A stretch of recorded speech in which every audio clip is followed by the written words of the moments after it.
Ini masih bisa mendengarkan lewat ya ada mikrofon ya. Oke, boleh sekarang kalau mau direkam. Oke, sudah siap mendengarkan firman Tuhan? Amin.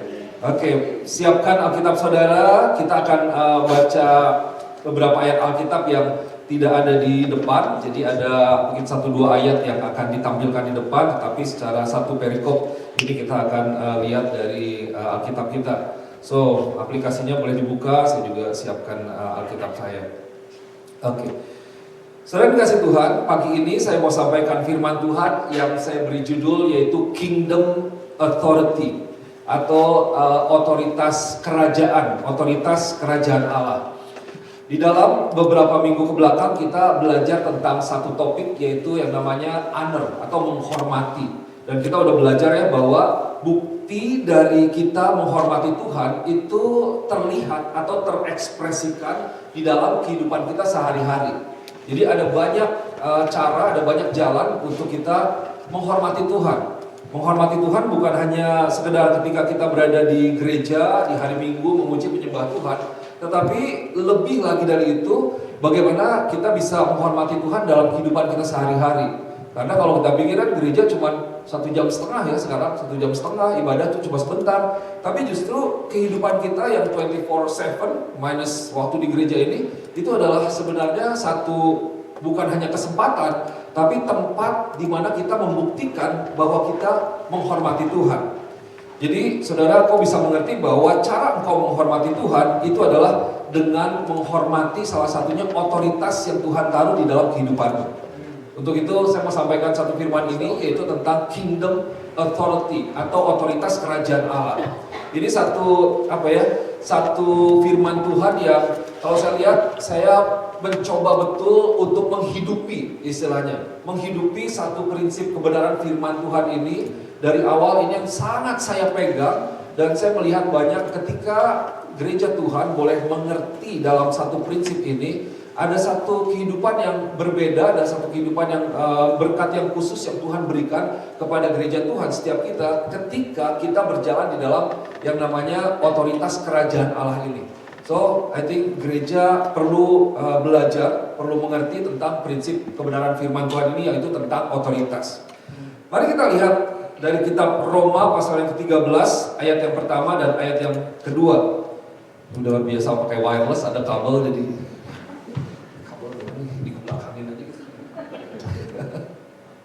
Oke, Roma pasal 13 ayat 1 dan kedua, kita baca bahasa Indonesianya aja ya. Kita baca sama-sama, 1, 2, 3. Tiap-tiap orang harus takluk kepada pemerintah di atasnya. Sebab tidak ada pemerintah yang tidak berasal dari Allah. Dan pemerintah-pemerintah yang ada ditetapkan oleh Allah. Sebab itu, barang siapa melawan pemerintah, ia melawan ketetapan Allah. Dan siapa yang melakukannya akan mendatangkan hukuman atas dirinya. Nah, saudara yang dikasih Tuhan, di dalam Alkitab kita sebenarnya ada bukan hanya satu ayat, tapi ada beberapa ayat yang mengajarkan kita bagaimana kita harus tunduk terhadap otoritas. Dan ada langkah-langkah detail, langkah-langkah yang teknikal, yang praktis, yang menuntun kita untuk kita berjalan di dalam otoritas. Tapi ini satu firman Tuhan yang seringkali tidak disampaikan dan atau bahkan mungkin disembunyikan atau tidak disampaikan karena misalnya apakah dari tim pengembalaannya kurang berani, takut dan lain sebagainya, sehingga gereja Tuhan itu berjalan tidak dalam jalur yang benar. Tapi ini satu firman Tuhan yang sungguh saya mau ajak kita boleh mengerti bersama-sama bahwa kalau kita lihat di sini dari Roma pasal 13 1 dan 2 ini jelas ya, disampaikan bahwa semua pemerintahan atau semua otoritas itu ada dengan seizin Tuhan. Dia ditetapkan oleh Tuhan. Dan pemerintah ini berbicara bahwa ini adalah otoritas yang Tuhan taruh di dalam kehidupan kita. Saudara yang kasih Tuhan, kita boleh mengerti bahwa otoritas itu menjadi wakil dari Tuhan di dunia ini. Tuhan adalah Tuhan kita. Dia raja di atas segala raja. Dia adalah otoritas di atas segalanya. Tetapi bagaimana Tuhan memerintahkan atau mengatur, menuntun hidup kita, yaitu Tuhan bekerja lewat otoritas yang ada di dunia ini. Lewat pemerintah-pemerintah, lewat penguasa-penguasa, lewat pemimpin-pemimpin yang Tuhan taruh di dalam kehidupan kita. Nah di sini Tuhan bicara bahwa ya kalau kita taat terhadap otoritas itu ada berkat Tuhan, nanti kita akan lihat ayatnya. Tetapi kalau kita melanggar otoritas, maka kita akan mendapatkan hukuman atau mendatangkan hukuman atas diri kita sendiri. Saudara kasih Tuhan, kalau kita lihat otoritas itu sebenarnya ada untuk adanya sebuah keteraturan. Saudara bayangkan kalau nggak ada otoritas ya. Tidak ada otoritas di Indonesia, ada namanya otoritas keuangan. Atau misalnya kita lihat firman Tuhan itu kan dia tidak detail melarang sesuatu. Misalnya dikatakan bahwa dilarang merokok, nggak ada ya di Alkitab begitu ya. Bukan orang bisa bela dirinya, nggak ada kok di Alkitab dilarang merokok gitu. Well, di Alkitab juga nggak ada berhenti saat lampu merah, kan nggak ada gitu. Tapi semuanya bekerja lewat otoritas yang ada. Jadi firman Tuhan kita terjemahkan dengan hikmat yang diberikan oleh Roh Kudus supaya adanya keteraturan dalam kehidupan kita, dalam hal apapun, keuangan, pemerintahan. Nah ini kita perlu mengerti karena saya mau ajak kita mengerti juga karena ada hal-hal yang selama ini berjalan yang salah di negara ini, di mana orang itu mau menghancurkan atau menghilangkan yang namanya otoritas. Saudara bayangkan kalau tidak ada otoritas, kacau negara. Setiap negara, setiap pemerintahan itu memberikan keteraturan. Nah ini yang perlu kita mengerti. So, otoritas itu ada supaya adanya keteraturan. Saya mau ajak kita lihat satu cerita di Alkitab, yaitu cerita tentang Daud. Berapa waktu lalu ya kita nonton Daud, film kartun itu ya di bioskop ya, rame-rame. Itu senang sekali. Itu bisa menggambarkan, ya memberikan satu visualisasi bagaimana kehidupan Daud waktu itu. Saya menikmati sekali. Saya baca kita lihat di kitab 1 Samuel pasal yang ke-24. Ini satu perikop tentang bagaimana khusus waktu Daud berada di dalam gua setelah, kalau saudara ingat, dikejar-kejar oleh Saul. Kenapa? Karena Saul mau membunuh Daud, begitu. Jadi fakta tentang Daud ini bahwa Daud ini yang pertama dia adalah orang pilihan Tuhan. Ingat ya dari 12 anak-anak itu yang dipilih Daud, singkat cerita. Dan Daud itu adalah anak yang diberkati, anak yang dipilih dan diurapi oleh Tuhan. Dan dia ditetapkan oleh Tuhan untuk menjadi Raja Israel di masa depan. So, David was the chosen one, the anointed one, and blessed by Samuel. And then he was the future king of Israel, while Saul is still reigning. Jadi waktu Saul masih menjabat sebagai raja, Daud itu dipilih Tuhan. Nah, saudara bisa mulai bayangkan ya situasinya. Ini kita bicara tentang otoritas. Jadi Saul masih menjadi raja, betul ya?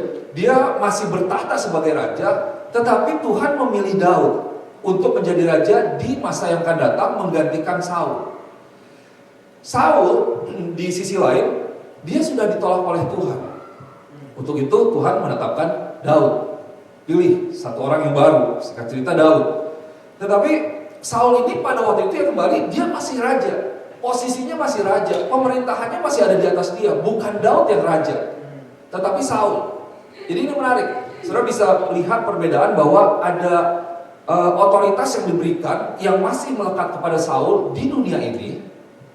Tetapi juga ada otoritas Tuhan yang Tuhan sudah berikan kepada Daud. Untuk Daud menjadi raja menggantikan Saul. Nah Saul ini juga dia bukan raja yang baik pada waktu itu. Bahkan kita tahu dia mencoba untuk mencari Daud, mengejar Daud dengan ribuan tentaranya untuk membunuh Daud.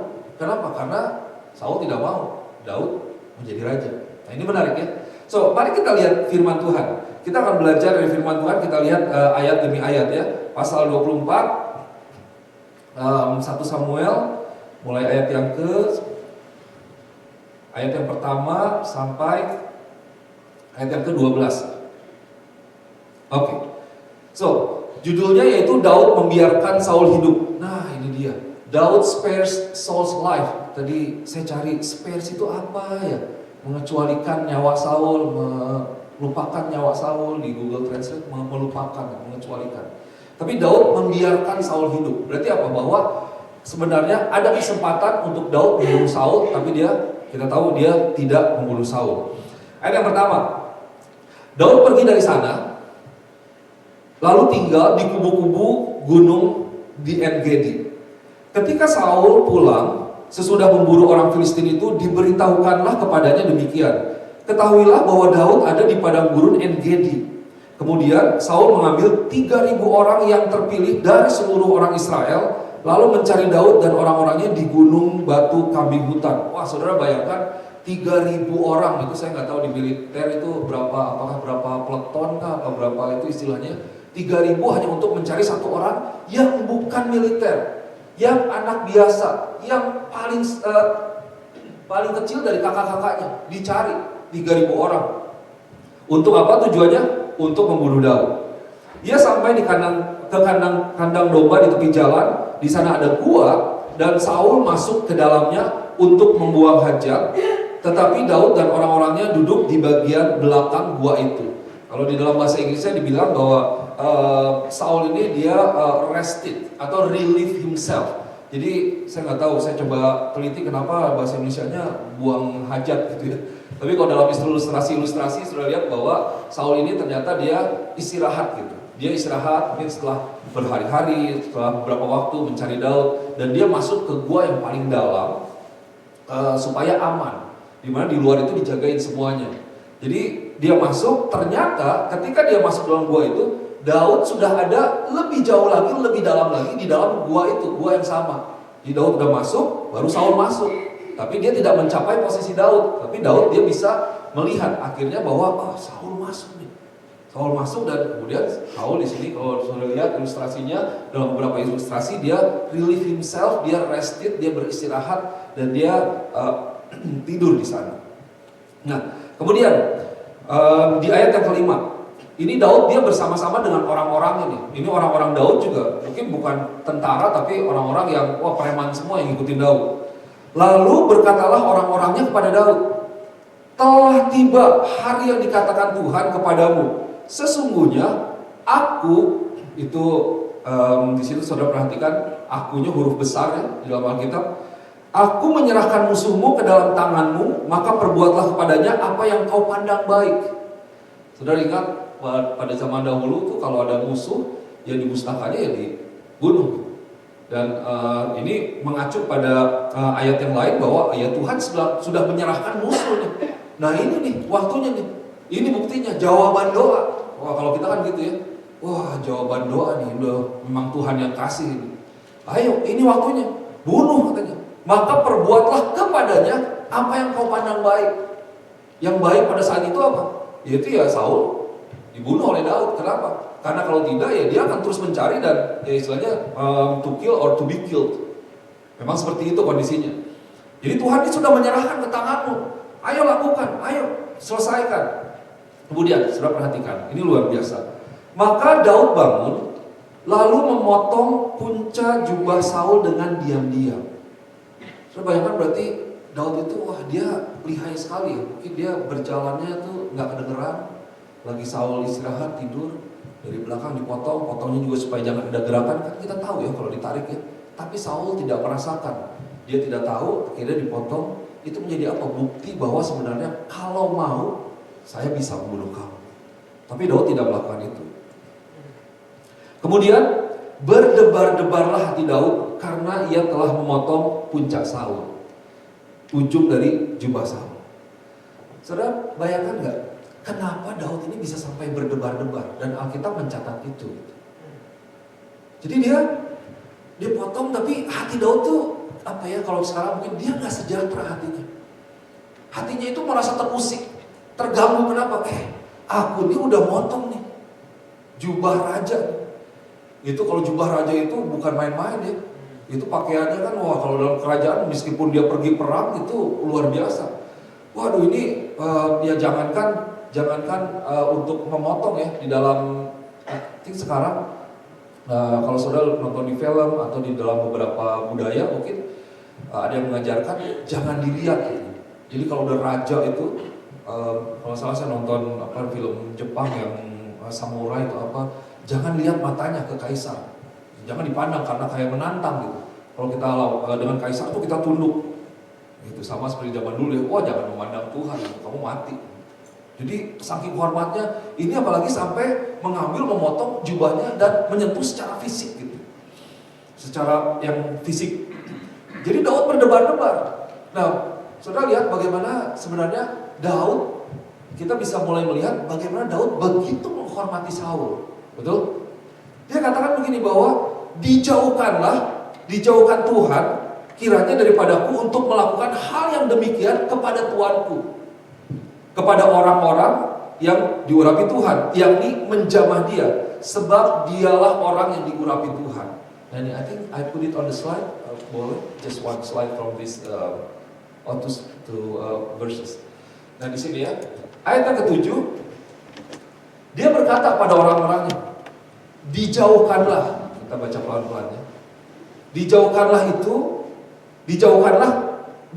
Tuhanlah kiranya daripadaku untuk melakukan hal yang demikian kepada Tuanku, kepada orang yang diurapi Tuhan, yakni apa? Menjamah dia, menyentuh dia, sebab diulangi lagi, dialah orang yang diurapi oleh Tuhan.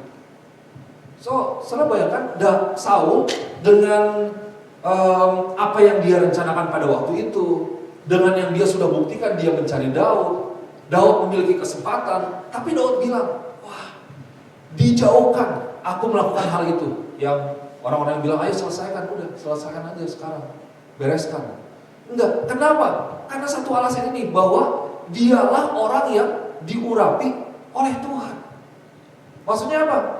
Selama Saul masih menjadi raja, otoritas Tuhan, saya katakan otoritas, itu masih ada di dalam diri Saul. Tuhan belum angkat. Jadi dijauhkanlah bagiku untuk menjamah orang yang diurapi Tuhan. Sebenarnya nggak boleh, saya nggak bisa menjamah orang yang diurapi oleh Tuhan. Ayat yang ke-8. Dan Daud mencegah orang-orangnya dengan perkataan itu, ia tidak mengizinkan mereka bangkit menyerang Saul. Wah, Daud bukan hanya berhenti di situ aja, tapi dia bilang, kalian juga ya jangan ada yang sentuh dia. Nah seringkali kan, kalau Pastor Z sering bilang supir lebih galak dari tuannya gitu. Kalau mobil pepet tuannya udah gitu, nanti supirnya, pengikutnya itu lebih galak gitu. Wah saya juga gak rela. Wah itu pernah Pastor Nala lagi naik motor, terus diserempet angkot, jatuh sedikit. Wah itu sama teman sahabat saya, itu ditungguin di terminal. Beh, yang mana beh angkotnya beh? Ditungguin di terminal. Kita juga kalau perlu, beh kenapa? Wah gak rela kalau pemimpin mengalami sesuatu. Mana orangnya? Siapa? Wah lebih galak. Nah ini pemimpin mesti bilang, jangan macam-macam, udah, gak perlu, gak usah gitu ya. Tapi kalau Daud tahu, ya istilahnya cuci tangan gitu ya. Saya sih enggak loh, tapi ya mereka sih gak bisa tahan. Wah itu kan omongan yang tanpa sadar memberikan izin ya, kira-kira begitu. Ya udah, tapi Daud bilang, pokoknya jangan dia apa-apain. Dengan perkataan yang sama, prinsip yang sama. Oke. Ayat yang berikutnya, kita lihat, masih ayat yang ke-8. Sementara itu Saul telah bangun meninggalkan gua itu, hendak melanjutkan perjalanannya.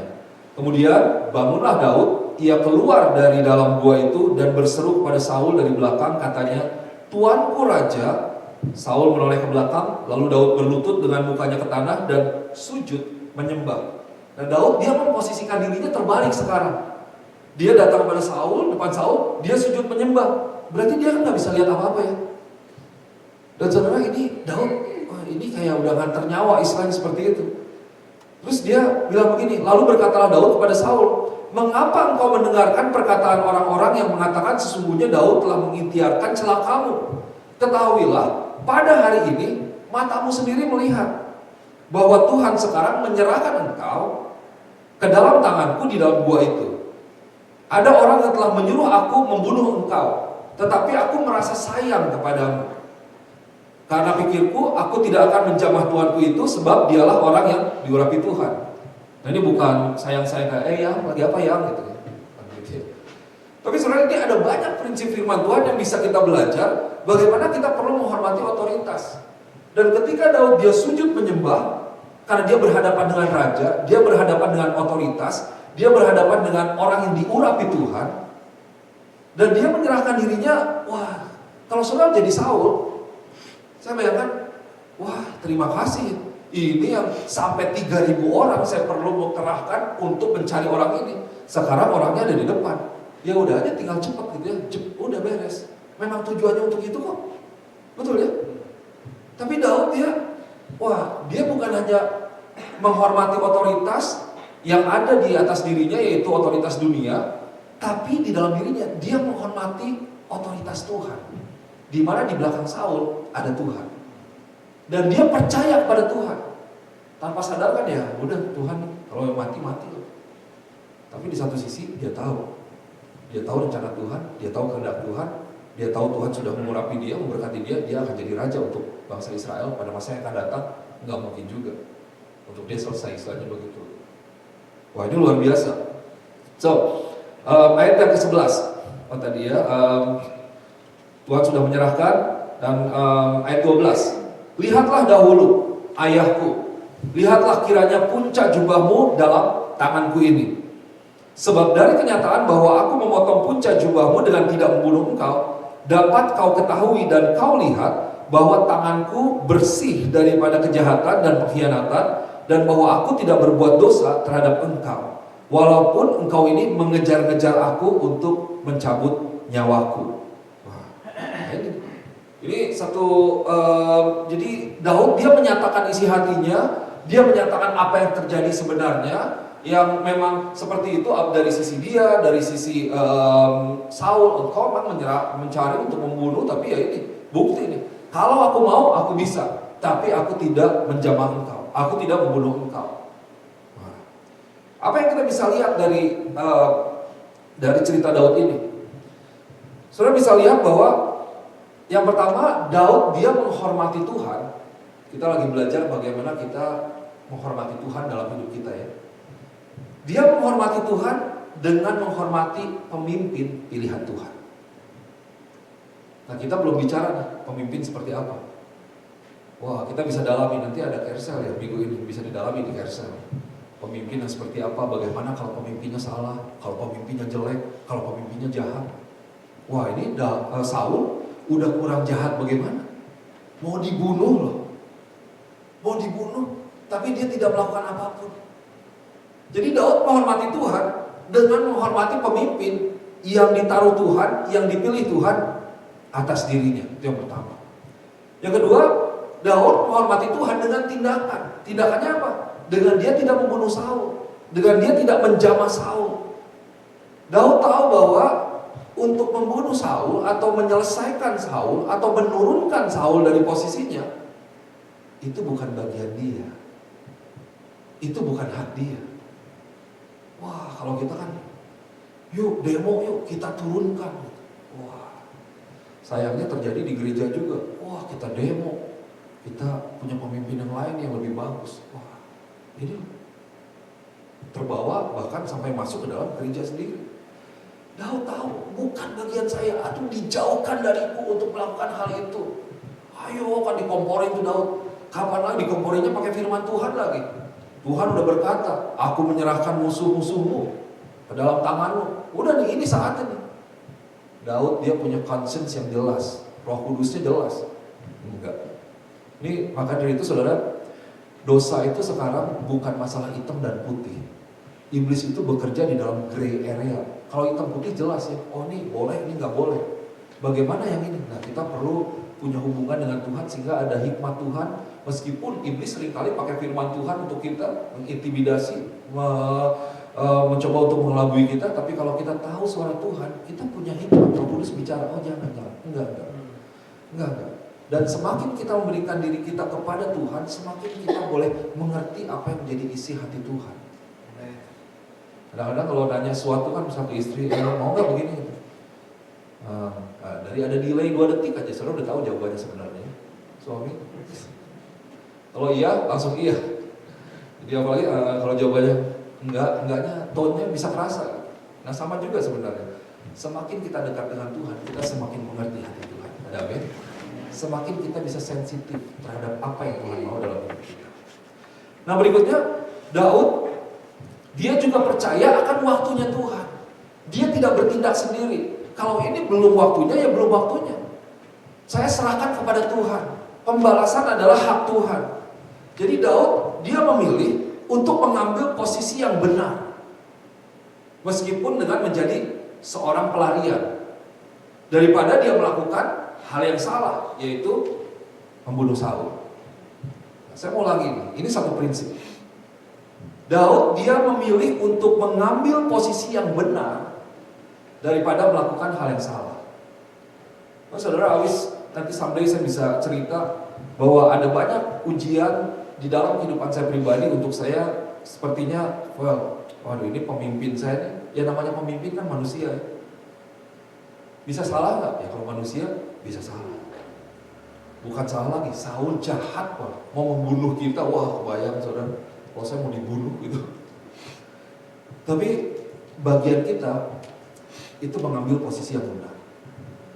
Ada waktu, dulu itu zaman persekutuan, ini direkam, bisa disaksikan, bisa dilihat oleh siapapun. Itu saya itu punya namanya Partai Roti Bakar. Wah, zaman persekutuan yang belum jadi gereja, El Shaddai belum jadi gereja. Jadi dulu ada ramai lah, kita masih bertumbuh, kita masih belajar dalam kekristenan. Jadi ada Partai Roti Bakar, terus ada Angkatan Udara dan Angkatan Darat. Saya ini Angkatan Darat, gitu kan, ada Angkatan Udara. Angkatan Udara itu apa?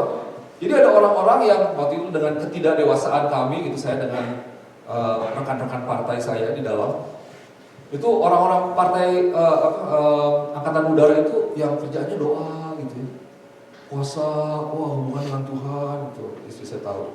Wah kayaknya begitulah, kayaknya yang mengawang-awang kata kita. Tapi begitu bekerja, nggak mau kerja. Wah sebelum persekutuan yang bersihin kotoran anjing segala macam, kursi-kursi nyapu, wah Angkatan Darat, ABRI yang beres-beres. Udah gitu, ya kalau ada acara survei, mau survei tempatnya di mana, udah gitu pasang tendanya nanti, pokoknya pesen truknya, atur semuanya, angkotnya dan lain sebagainya, itu Angkatan Darat tuh, kita yang kerja. Wah kita kan jadi tanpa sadar di dalam nih, ada dua kubu yang bertolak belakang. Sementara lu kerjanya cuma doa, enak banget ya, ayo kerja dong kan gitu ya. Sementara yang satu juga punya ini, semuanya dari doa, wah ya udah repot lah pokoknya. Nah itu. Jadi tiap habis persekutuan itu di Dago, kita itu pulang jalan dengan pemimpin saya yang luar biasa, Bapak rohani saya, Pastor Victor. Nah, kalau melihat Pastor Bu, I love you. Kita ngumpul tuh sambil makan roti bakar. Persekutuan selesai jam 9, kita bisa ngobrol sampai jam 11, setengah 12. Ngomonginnya apa? Ya itu ya. Ternyata saya bisa lihat, kalau orang udah kepahitan, udah gak suka, wah itu bisa panjang dan itu menular. Betul? Pasti yang diomongin kan, oh iya, gak bisa begini. Wah, mulailah dengan perencanaan. Makanya dibilang Partai Roti Bakar, karena penuh dengan, wah, intrik-intrik politik di dalam gereja, rame. Wah, sampai memuncak, pokoknya rame. Wah, bentrok. Nah, ini ngomongin apa ya? Ya, tapi istilahnya, pada waktu itu, ada dalam posisi di mana Daud, dia mengambil posisi yang benar. Jadi saya pun bertobat. Saya waktu ada satu saat saya bilang begini, saya nggak ngerti nih. Ini nggak harusnya seperti ini. Tapi kalau untuk melakukan sesuatu itu bukan bagian saya. Untuk against the leaders and doing something negative, bad against my leader, it is not our part. Saya ingetin yang lain juga, bukan bagian kita. Kalaupun Tuhan mau ambil, Tuhan mau turunkan, Tuhan mau berhentikan, biar Tuhan yang bekerja. Yang pasti bukan bagian kita. Daud mencontohkan itu dengan jelas. Waktu kita lihat di film kartun kan, ya filmnya sih waktu itu dia keluar dari gua ya, dia kasih ini. Kalau mau bunuh aku bisa. Tapi seperti Daud yang bilang bahwa, untuk melakukan hal ini bukan bagian. So saudara kasih Tuhan, Daud bahkan percaya akan waktunya Tuhan. Dia tidak bertindak sendiri, dia menyerahkan semuanya kepada Tuhan. Kenapa? Karena Tuhan yang taruh. Tuhan yang taruh otoritas, Tuhan yang menetapkan otoritas. Kalaupun akan diturunkan, biar Tuhan yang bekerja. So, David's action show that honoring authority was an act of obedience to God. Daud dia menunjukkan dalam kehidupan sehari-hari, ketika dalam tekanan, ketika bahkan di dalam ancaman, dia tidak melawan otoritas, dia menunjukkan bahwa menghormati otoritas yang ada di dunia ini, itu adalah cara untuk dia menghormati Tuhan.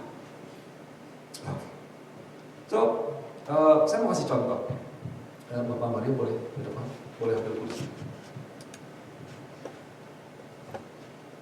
Boleh taruh di sini. Samping boleh. Misalnya, contoh, saya ini Tuhan istilahnya. Dalam hari ini saya punya otoritas. Kemudian saya taruh, boleh duduk. Nah ini seorang Mario Lukumano. Saudara bisa lihat dia dari segala sisi, dari segala posisi, dari segala hal yang dia miliki atau keberadaan dia siapapun. Tapi ketika dia duduk di sini, saudara perlu lihat bahwa saya yang taruh dia, saya yang tetapkan dia untuk ada di sini. Secara umum bahwa balik pada kitab Roma, semua otoritas itu ditetapkan oleh Tuhan. Jelas dikatakan tidak ada pemerintah yang tidak berasal dari Tuhan. Nah, kita mesti baca dan renungkan lagi. Jadi ketika dia ada di sini, dia ditetapkan oleh saya. Setiap otoritas yang ada ditetapkan oleh Tuhan. Sama dengan Saul. Untuk itu ketika Daud datang, dia tahu bahwa kalau dia menjamah Saul, dia sebenarnya bukan menjamah Saul. Dia bukan menentang Saul. Tapi dia menentang pribadi yang menaruh Saul di situ. Yaitu siapa? Tuhan. Daud bisa melihat, dia mengerti betul akan prinsip ini. Bahwa yang dia lawan ini bukan Saulnya, tapi Tuhan. Bahwa urapan Tuhan itu masih ada di dalam diri dia. Nah, side dari sini, saudara mungkin dalam kehidupan bergereja ini, Mario juga bisa memakai banyak topi istilahnya. Dia bisa menjadi teman buat beberapa dari saudara, dia mungkin jauh lebih muda, tapi ketika dia berada di depan, dia sedang memimpin, ada urapan Tuhan, ada otoritas Tuhan. Jangan melihat dia dari mudanya, dari umurnya, dari statusnya, dan lain sebagainya. Ada amin. So, thank you. Tuhan berkati.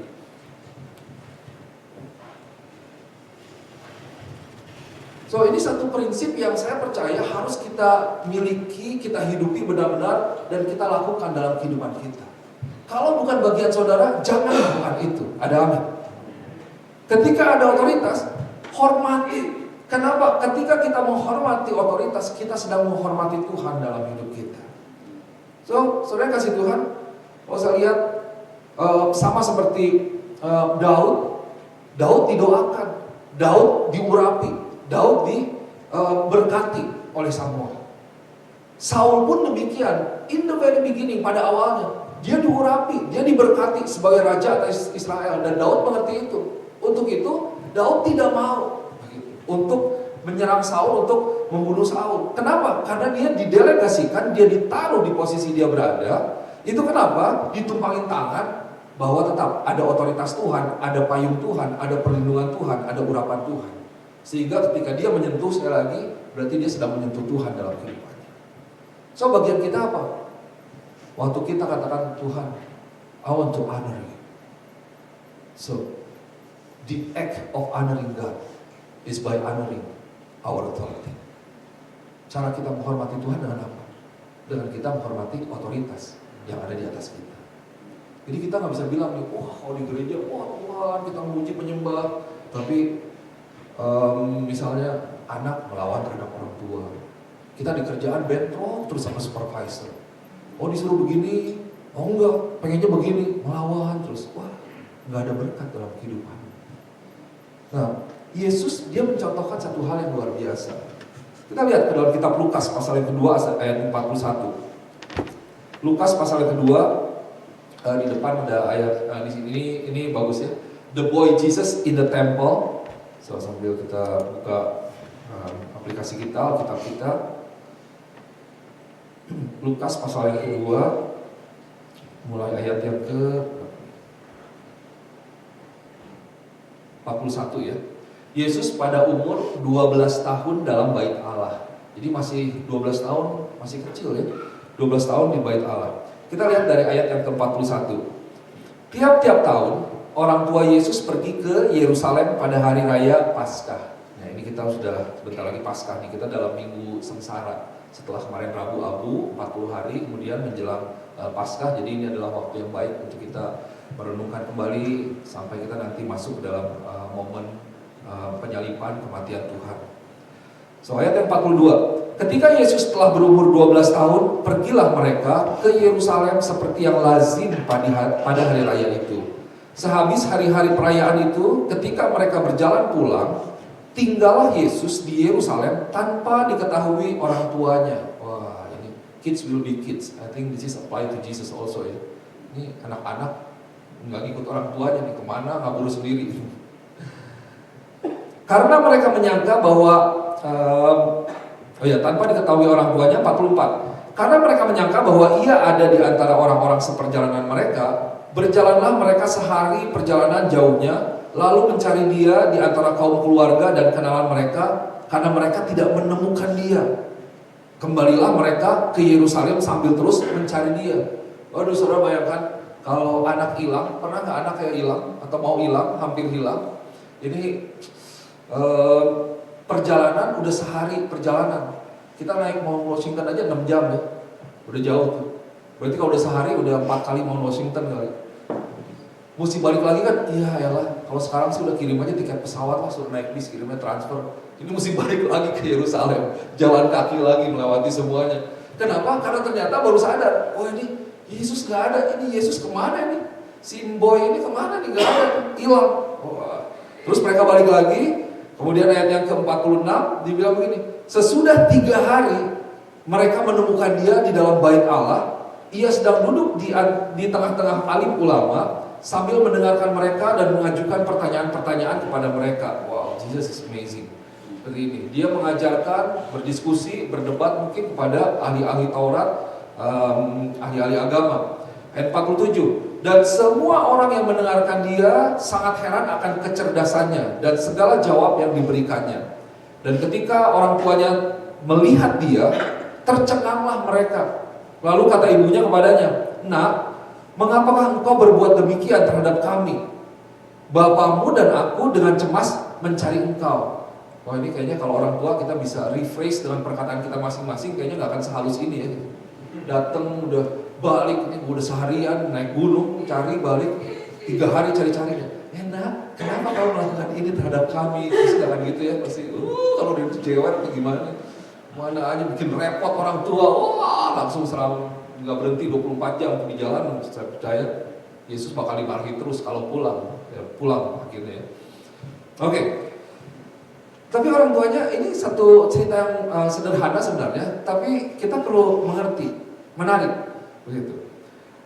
Orang tua Yesus mengatakan seperti itu. Ayat 50, tetapi mereka tidak mengerti apa yang dikatakannya. Ayat 49 ya. Jawabnya kepada mereka, jawab Yesus kepada mereka, saudara perhatikan, mengapa kamu mencari aku? Tidakkah kamu tahu bahwa aku harus berada di dalam rumah Bapakku? Tetapi mereka tidak mengerti apa yang dikatakannya kepada mereka. Saudara perhatikan, ketika ditanya, orang tua Yesus tanya, kamu kenapa? Jawaban Yesus menarik, bahwa Yesus bilang, tidak tahukah kamu bahwa aku harus berada di dalam rumah Bapakku? Berarti ini udah tempat Yesus ya. Yesus udah seharusnya di situ, betul. Dan orang tuanya seharusnya gimana? Oh iya benar juga ya, kan begitu. Ini udah Yesus yang ngomong, ini tempat aku harusnya di sini. Kenapa mau diambil, mau dikeluarin? Yesus, saudara perhatikan di situ, dia sebenarnya membuat sebuah pernyataan yang mengingatkan orang tuanya akan siapa dia di masa yang akan datang dan apa yang harus dia lakukan. Bahwa itulah bagian dia. Tetapi menarik bahwa keputusan Yesus setelah itu sepertinya tidak sesuai dengan perkataan dia sebelumnya. Kenapa? Ayat 51 dibilang begini, lalu ia pulang bersama-sama mereka ke Nazaret. Loh, tadi kan baru ngomong, apa mama nggak tahu? Ini kan aku rumahnya di sini. Emang harusnya di sini. Dan kata lain bilang, papa mama pulang aja, kan gitu ya. Ini tempat aku di sini loh. Tapi kemudian Yesus nggak ngomong apa-apa di sini, nggak dicatat. Tapi dia mengambil keputusan, ia pulang bersama-sama dengan mereka ke Nazaret. Dalam arti apa? Dia ikut sama apa yang papa mamanya katakan. Sebagai anak 12 tahun, dia ngikut. Nah, firman Tuhan menyatakan dengan jelas. Dibilang begini, dan ia tetap hidup dalam asuhan mereka. Begitu. Dalam bahasa Inggrisnya apa tuh? Itu bilang. Kecil depan aku baca. He went down with them and came to Nazareth and was submissive to them. In other translation it says, and he obeyed them. He lived in obedience to his parents. So in other words we can say that he submitted himself to the authority above him, which is his parents. Dia Tuhan, dia tahu. Dia tahu tujuan dia. Dia tahu apa yang harus dia lakukan. Tapi Yesus mengambil keputusan untuk ikut sama orang tuanya, yang mana, sudah mau lihat, Maria, Yusuf, mereka nggak ngerti. Wah, ini anak ini gimana ya? Ngomong-ngomong apa, kok orang ngerti? Gitu. Dia nggak ngerti. Dan mungkin mama-papanya tidak bisa menjelaskan, tidak bisa mengatakan atau membalas mungkin seperti ahli-ahli Taurat yang ada. Mereka bertanggung jawab secara intelijen gitu ya. Tapi Yesus, dia nurut. Kalau tadi Daud, dia menghormati otoritas yang jahat, yang mau membunuh dia. Ini Yesus, dia menghormati sebagai anak kecil otoritas yang Tuhan taruh di dalam kehidupannya sebagai orang tua. Yang mungkin kayaknya, aduh mama papa ini gak ngerti gimana sih. Tapi menariknya buat saya, dia tetap ikut, tetap pulang sama orang tuanya. Dan tetap hidup dalam asuhan mereka. Dan kita tahu Yesus memulai pelayanannya ketika dia berumur 30 tahun. Ada waktu yang kosong, yang tidak tercatat maksudnya. Tapi kita lihat dari ayat ini, kalau ditanya Yesus kemana? Ya udah, Yesus hidup di bawah asuhan orang tuanya. Berarti apa? Yesus tetap hidup di bawah tuntunan orang tuanya, di bawah arahan orang tuanya. Dia nurut, tunduk, taat terhadap orang tuanya sampai waktunya tiba dia memulai pelayanannya yang Tuhan berikan kepada dia. Mungkin bantuin jadi tukang kayu dan lain sebagainya, karena Yusuf kan tukang kayu. Tapi Yesus sekali lagi, dia hidup dalam asuhan orang tuanya. Nah, saudara kasih Tuhan, kalau dilihat keputusan Yesus ini luar biasa dan merupakan satu contoh buat kita. Bagaimana Yesus sendiri, dia menghormati otoritas yang ada di dalam kehidupannya, yang Tuhan taruh di atas hidup. Dan ada satu berkat yang luar biasa.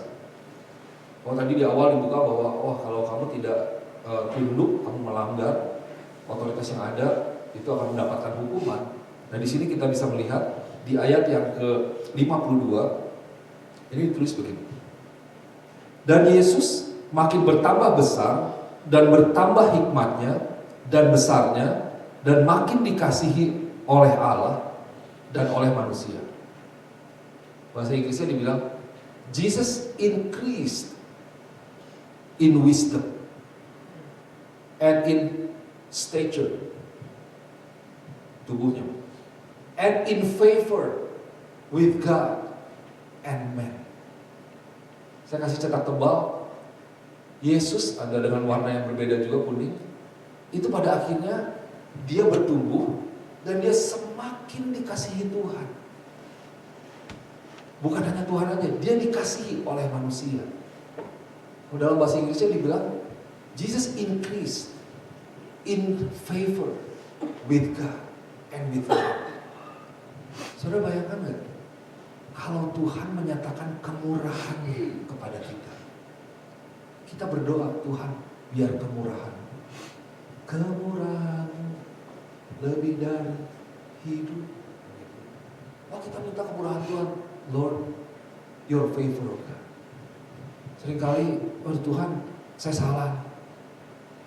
Saya tahu akibat dari kesalahan saya ada konsekuensi, ada hukuman. Tapi Tuhan, biar kemurahan Tuhan. Kemurahan Tuhan itu favor. Dimana sepertinya kita tidak layak, tapi ada kemurahan Tuhan, granted buat kita. Itu yang saya doakan buat jemaat Tuhan juga, Tuhan, your favor, God. Sometimes it's hard to explain, but I just pray, Lord, your favor upon your people. Dan Yesus, dia menerima kemurahan Tuhan. Itu yang pertama. Kenapa? Sudah lihat sebelumnya. karena dia memutuskan untuk hidup di bawah otoritas. Dan tidak berhenti hanya dalam kemurahan Tuhan. Bahkan kemurahan manusia pun dia dapatkan. Wah, pernah merasakan nggak di mana bosnya tuh supervisornya baik gitu? Nggak tahu pastor, kalau ke saya baik loh. Ke yang lain dia agak jutek sih, tapi ke saya bisa baik. Itu kemurahan. Atau mungkin kamu melakukan kesalahan tapi saya dimaafkan loh. Ya nggak apa-apa, coba lagi. Nggak apa-apa ya. Itu kemurahan. Wah, apa yang lebih berharga dari kemurahan? Itu nggak bisa dibeli. Mau diperjuangkan pun orang belum tentu bisa dapat. Tapi firman Tuhan katakan bahwa Yesus dia bertumbuh, dia mendapatkan kemurahan Tuhan, dia mendapatkan kasih karunia Tuhan, dia mendapatkan berkat yang dari Tuhan, dia makin dikasihi oleh Allah. Wah, kalau jadi anak kesayangan, wah saudara bayangkan, kita adalah anak kesayangan Tuhan. Apa yang Tuhan tidak akan lakukan buat kita? Tidak ada. Apa yang Tuhan tidak akan berikan buat kita? Dalam hari ini kuncinya apa? Bagian kita apa? Kita hormati Tuhan. Dengan apa? Dengan menghormati otoritas yang Tuhan taruh dalam hidup kita. So, prinsip dasarnya sederhana. Setiap otoritas adalah ketetapan dari Tuhan. Bagian kita nggak bisa bilang bahwa Tuhan, saya menghormati Tuhan, tapi kita melawan setiap otoritas yang ada. Justru disitulah hukuman akan datang. Tapi ketika kita hidup dalam otoritas, aduh saudara, hidup itu sebenarnya simpel-simpel aja, nurut-nurut aja. Kalau nurut, ya udah, Tuhan berkati kita. Ada apa? So saya berdoa sungguh jemaat Tuhan boleh berjalan di dalam otoritas Tuhan, dan apa yang terjadi ganjaran firman Tuhan, kasih Tuhan itu boleh berlaku buat setiap kita. Mari kita berdoa. Let's pray. Oh Yesus, Bapa, hamba mau berdoa pagi ini Tuhan. Roh Kudus yang boleh menerangkan firman Tuhan, dibukakan firman Tuhan, boleh dinyatakan, diwahyukan secara pribadi kepada setiap kami Tuhan. Biar prinsip kebenaran firman Tuhan ini boleh menjadi sebuah prinsip kehidupan dalam setiap kami. Dalam kami membangun kehidupan kami Tuhan, kami boleh membangun dengan elemen yang baik, dengan struktur yang kuat, yaitu dengan kebenaran firman Tuhan, yang menjadi batu demi batu, prinsip demi prinsip kebenaran yang boleh ditaruh dalam kehidupan kami. Sehingga pada akhirnya boleh ada sebuah bangunan yang baik, ada kehidupan yang terbangun dengan baik, kehidupan yang kuat, yang kokoh di dalam Tuhan. Dan berdoa di dalam nama Tuhan Yesus. Sungguh Tuhan, Engkau yang boleh tolong kami, berikan hikmat dalam kehidupan kami, bagaimana kami harus bersikap di dalam kami berhadapan dengan setiap otoritas yang ada. Dan biar kami boleh belajar dari Daud, bagaimana Daud menghormati Saul, bagaimana Daud menghormati urapan yang ada di dalam kehidupan Saul, menghormati otoritas, posisi yang masih ada di dalam kehidupan Saul. Karena Daud menghormati Tuhan yang menetapkan Saul. Biar kami juga boleh sungguh mengerti dalam kehidupan kami Tuhan, bahwa ada Tuhan yang perlu kami hormati. Dan semua yang ada itu sebenarnya adalah wakil Tuhan atau orang-orang yang Tuhan tetapkan. Dan Tuhan boleh lihat, hamba berdoa Tuhan, Kau boleh ganjar kesetiaan setiap jemaat Tuhan. Kau yang boleh berkati, Engkau yang boleh balas berlipat kali ganda. Seperti firman Tuhan katakan, apa yang diterima Yesus itu boleh berlaku buat setiap jemaat Tuhan di tempat ini. Kemurahan Tuhan boleh menjadi bagian mereka. Kasih karunia Tuhan itu boleh berlaku atas gereja ini, atas setiap jemaat Tuhan, ketika mereka boleh sungguh berjalan di dalam otoritas, being submissive, obedience to the authority that God has set upon each and every one of us. Thank you God. Aku berdoa dimeteraikan firman Tuhan dalam nama Tuhan Yesus. Amin. Tuhan berkati.